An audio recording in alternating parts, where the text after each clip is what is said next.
เขาสิอวดรวยอวดมีกระสร้างเขาสิทธิ์ของเขาเงินของเขาท้องของเขาบ้านของเขารถของเขามือใดเที่ยวอิจฉานั่นคือทุกข์ของเขาบ่แม่นทุกข์ของเขาสุดท้ายแล้วรวยล้นฟ้าปันใดก็แล่นหาความสุขคือกันสุขคนต่อให้เป็นสุขราคาแพงหรือสุขราคาถูกมันก็เป็นความสุขคือกันความสุขบ่ได้เกิดอยู่กับคนอื่นมันเกิดอยู่ในใจเฮาสุขที่มันบ่เคยซ้ำกันมักกันคนละอย่างต่างกันคนละแบบคนรวยสุขกับการใช้เงินตามทางของเขาคนจนสุขที่ตามต้นทุนต่อให้ยากดีมีจนกระสุขได้คือกันเงินมันแยกชนชั้นฐานะทางสังคมได้อยู่แต่มันบ่สามารถซื้อความสุขได้สู่เรื่องดอกบ่เจ็บบ่ป่วยพอมีพอกินสุขตามวิถีก็ดีปานใดแล้ว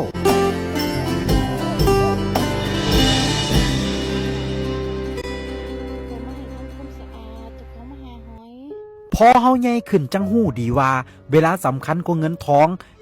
ถ้าบ่ขี้ข้านมันก็พอหาได้แต่เวลามีเงินหลายปานใดก็ซื้อให้มันกลับมาใหม่บ่ได้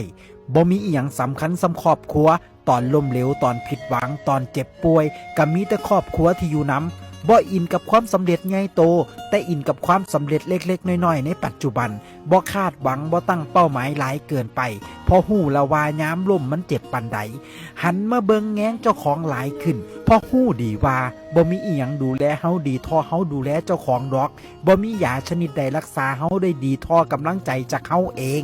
การใส่ใจก็เปลี่ยนไปใส่แค่ที่จำเป็นเพราะบ่ฮู้ว่าเศรษฐกิจสิดีหรือย่ำแย่การมีสำรองไว้นั่นดีที่สุดการเข้าสังคมเริ่มน้อยลงเพราะเริ่มอิ่มโตกับชื่อเสียงขออยู่